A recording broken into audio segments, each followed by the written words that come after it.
Good day to you, it's me, Justin Hawkins from The Darkness, and this is What's in My Bag, the home edition. I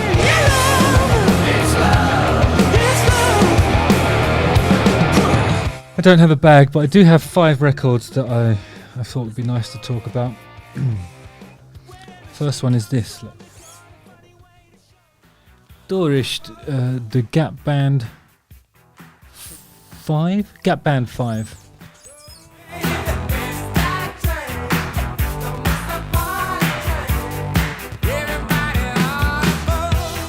Anyway, the main reason why this is in my collection is because of this sticker here which says includes the hit Party Train.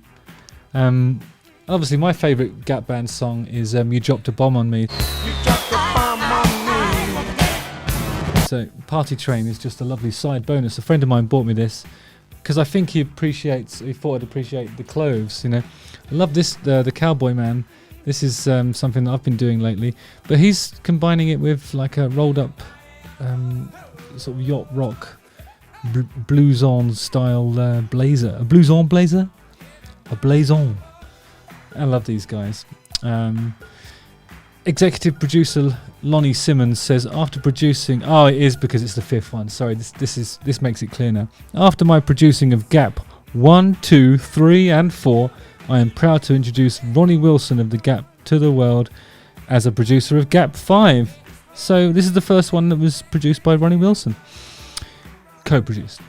In your listening to Gap 5 world, you will see why I'm so proud. It's a great album, it says in capital letters. Ronnie, God bless you, and the Gap Band, best of luck. And then he's actually signed it, so pretty cool, eh? You know, from one of my favourite labels, Total Experience Records. Yeah, so, Gap Band 5, Jammin.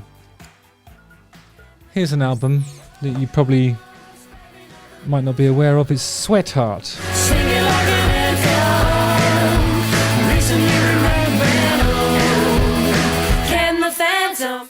This band supported The Darkness for a few shows back in, maybe it was 2012 or 13, around then, and our tour manager kept calling them Sweetheart, and I was like, no, it's Sweat, you get it? It's a thing, it's a gag, you know, it's a pun, it's a play upon words. But anyway, it never went in, really. I think maybe they were too clever. They're obviously ahead of their time. Look at these outfits, superb. This man here became a really good friend of mine. And obviously I love all of them, but Tom is the artman. He's just an exceptionally talented illustrator. Rose is an excellent singer, dancer and comedian. The others are all cool as well. It's one of those ones with a really lovely... I mean, a lot of it's about the artwork, really, especially... I mean, I haven't dared open this one because I had it on tape as well. I just used the cassette in the car and then save the record for this. So that's that one. Yep, Sweatheart, Tell Your Sister. Right, the third one, another really obvious one, really. The Cult, Love.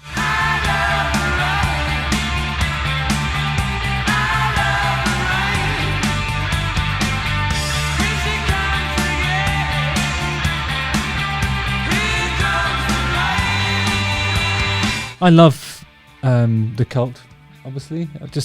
I love all of it, but my favourite albums are this one, Electric, and I love Sonic Temple because I think those are the three touchstones and milestones of their career. This is the pinnacle of them being all goth rock. Then them being all rock was Electric, and them being all sort of glam rock was Sonic Temple. But this one's got Rain on it, and it has She Sells Sanctuary. But the whole album's brilliant, really of its time, super atmospheric, great. Is that like Native American or Polynesian style? I don't know what that is. It would probably be considered cultural appropriation nowadays, which is, you know, which is a shame. I just think he's so influenced by, you know, what's his name? Bloke Out the Doors. Oh yeah, well, he is the bloke out the doors now, which makes perfect sense. So yeah, The Cult, Love. This one's not actually an album, it's a single. F.R. David's Sahara Knight. Sahara Knight.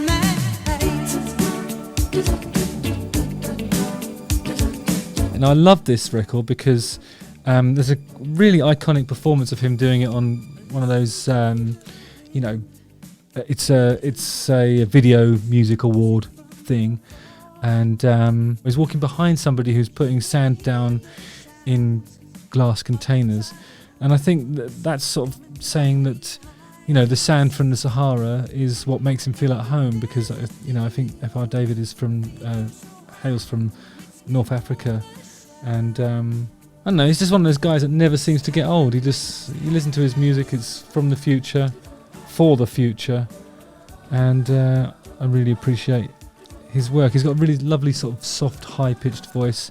Obviously his most famous song is Words.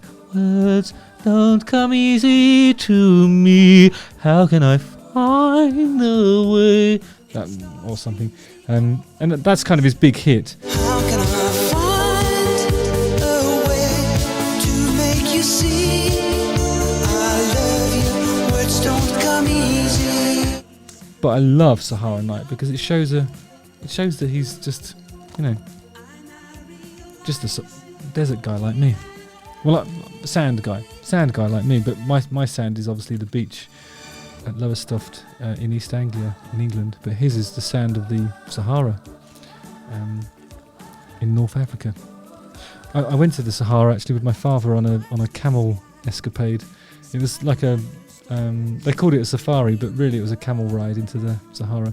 And then some tradespeople at a market area came up and they said, "Oh, ice cold Coca-Cola," and we were like, "Yes please, yes please." And then they produced like a really, really warm Coca-Cola and an ice cube, rubbed the ice cube on the Coca-Cola, gave it to us, charged a fortune, and we paid it. So yeah, Sahara Knight, F.R. David.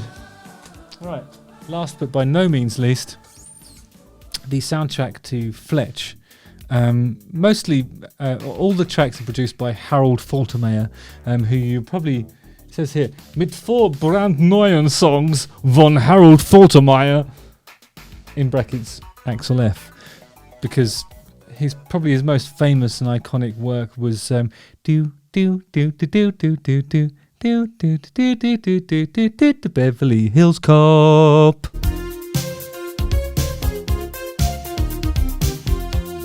Which is just that's a great record. This is a great record.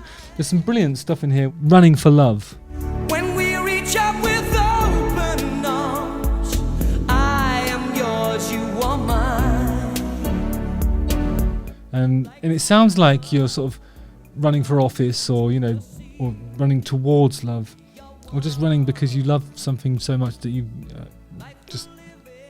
going to run about and do things for it.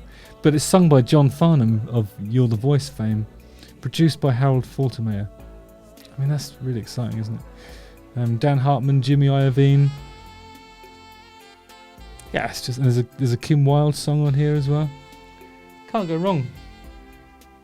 I mean, it's a great book as well. If you ever get a chance to read Fletch, it's definitely worth a look. And of course, Chevy Chase is hilarious. Apparently they're going to remake it. I hope they keep the same soundtrack, because this is great. Anyway, thanks very much for watching this. Goodbye, thank you. Cheers.